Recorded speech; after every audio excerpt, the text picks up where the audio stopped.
Snow gently fell outside as I placed the last ornament on the Christmas tree. This was my first Christmas without Gabriel, and the big empty house felt lonelier than ever. Gabriel, my husband of 15 years, had passed away 3 months ago.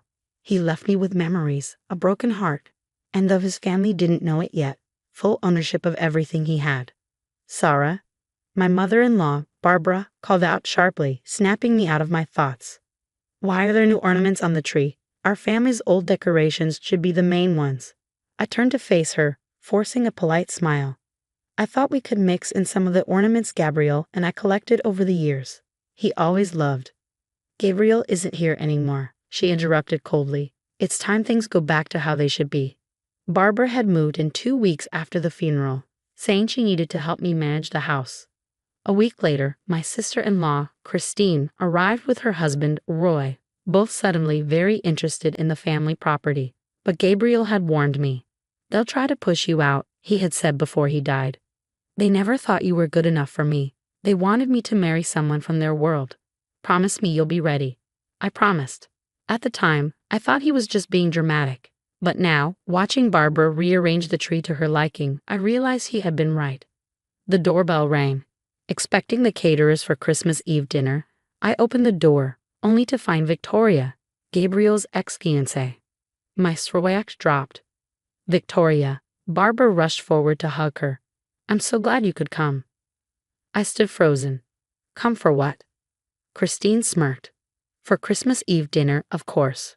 Mom thought it would be nice to have a real family gathering. Family. After 15 years of marriage, they still considered Gabriel's ex more family than me. Throughout the evening, they showered Victoria with attention. They kept reminding me how well she had married, how involved she was in charity work, how she understood their world in a way I never could. Remember when Gabriel was going to propose at the country club? Barbara sighed. Everything was perfect before. Well, before things changed. Before he met me, I excused myself to the kitchen, needing space. But their voices carried from the dining room. Poor Gabriel, Victoria said with fake sympathy, trapped in a marriage beneath him. At least now, he's at peace. The house feels wrong with her here, Christine added. All these cheap decorations, these middle-class touches. Mother, we have to do something. Already taken care of, Barbara replied. The lawyers say that without a clear will, the property returns to the family. She'll be out by New Year's. I smiled to myself. Gabriel had known they would do this. Let them think they've won, he had advised me. Let them show their true colors. Then, when the time is right. The next day, Christmas Eve was bright and cold. Barbara bossed the staff around, while Christine and Victoria went through old photo albums, loudly reminiscing about Gabriel's life before me. More guests arrived, people who had always doubted I belonged in their world. As the party got underway, Barbara tapped her glass for attention. Friends, family, she said, this year has been difficult for all of us. Losing Gabriel has left a void that can never be filled. But tonight we start healing. We restore things to the way they should be. My heart pounded. This was it.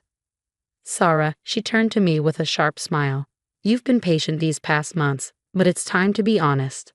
This house, this legacy, belongs to the Carter family. You understand that you can't stay here. The room went silent. Everyone watched me, some with pity, most with satisfaction. Christine stepped forward, handing me an envelope. We've arranged a modest apartment in town. Given your background, it should be more than enough. I took the envelope without opening it. You want me to leave tonight? Barbara nodded. We've already packed your things. I glanced at the suitcases by the door. They had planned us carefully, throwing me out on Christmas Eve, in front of everyone. It's snowing outside, I said quietly. This is our house now, Christine snapped. You've never belonged here anyway. Victoria placed a comforting hand on Barbara's shoulder. It's for the best. Gabriel would have wanted the house to stay in the proper family. I looked around the room. I looked at the Christmas tree, one Gabriel and I had decorated together every year. At the photos they had already started taking down. At the life we had built, the life they wanted to erase. Very well, I said calmly, picking up my coat. I'll go. Finally, she sees reason. Barbara announced proudly, Don't worry about the legal matters, dear. Our lawyers will be in touch after the holidays. I paused at the door, turning back one last time. Merry Christmas, I said softly. I'll see you all very soon. Their laughter followed me as I stepped out into the snow. What they didn't know, what Gabriel had carefully planned before he died, was about to change everything. As I drove through the snowy streets to the five-star hotel where I had already booked the presidential suite, I made 2 phone calls. The first was to Marcus Chin, Gabriel's personal lawyer for the past 10 years. They did it, I told him, exactly as Gabriel predicted. On Christmas Eve. Marcus sighed, unbelievable. But this actually works in our favor. Meet me in my office first thing on the 26th. The security cameras recorded everything, I added. Every word. Gabriel's high-tech system had done its job. The second call was to Detective Sarah Martinez. You have the proof, she asked immediately. Everything, I confirmed. Barbara's embezzlement from the family foundation, Christine's insurance fraud. It's all there.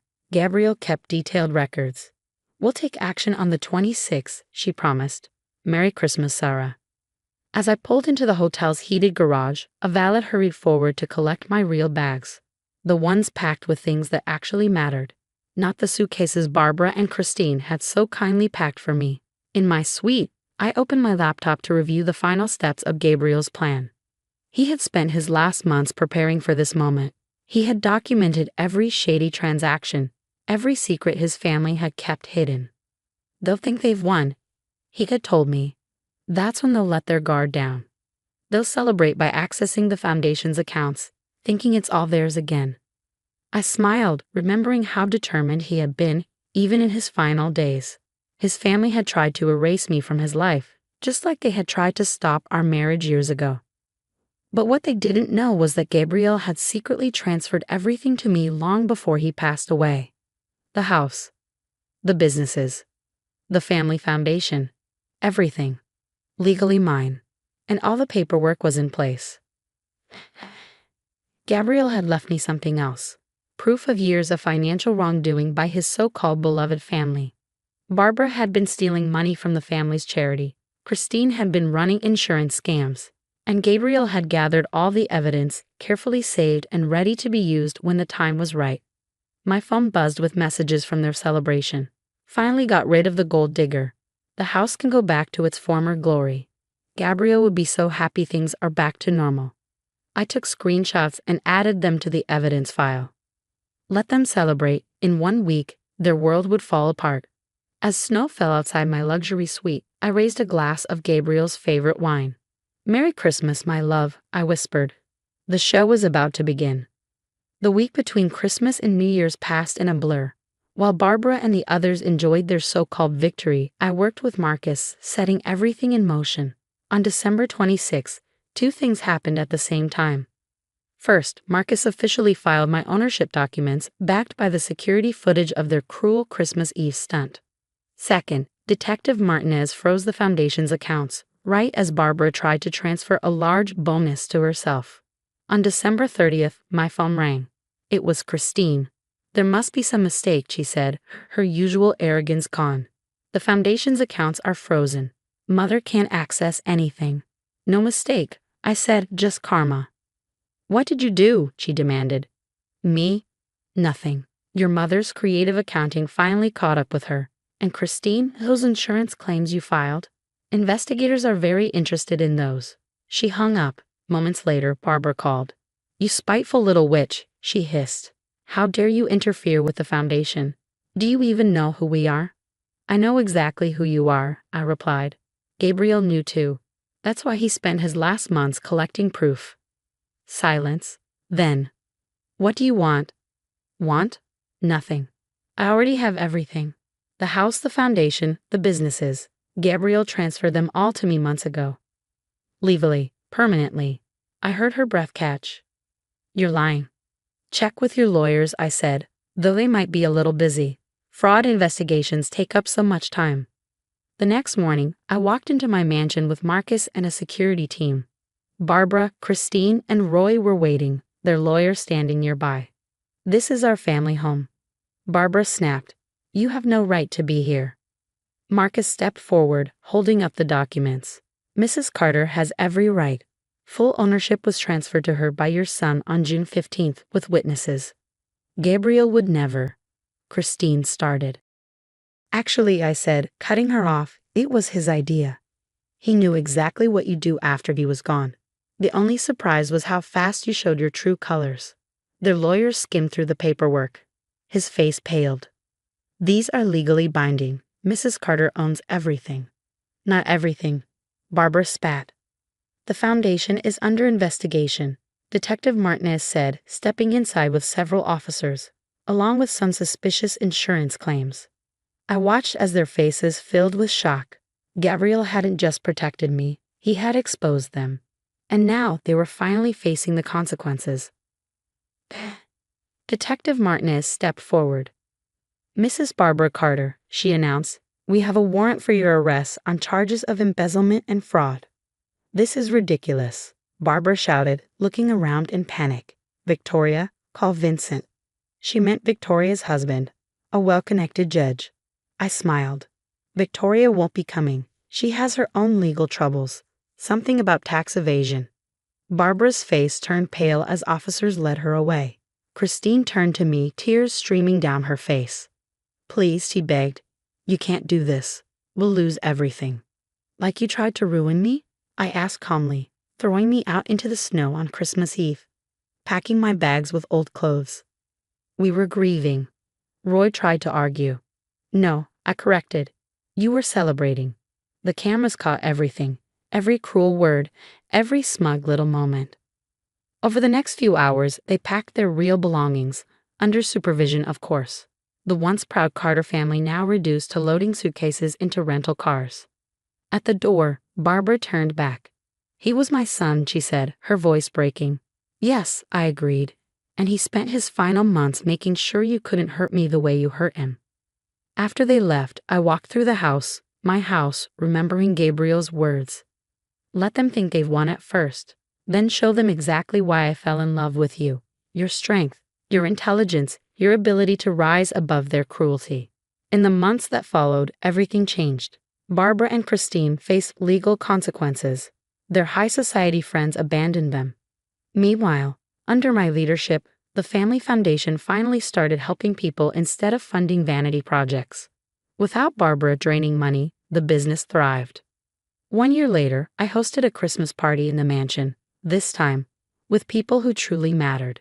The Christmas tree sparkled with both antique and new ornaments, each one a symbol of love, memory, or hope. Gabriel would have loved it. My phone buzzed with news. Barbara and Christine had taken plea deals. No jail time, but heavy fines and mandatory community service. Their once loyal friends had turned their backs.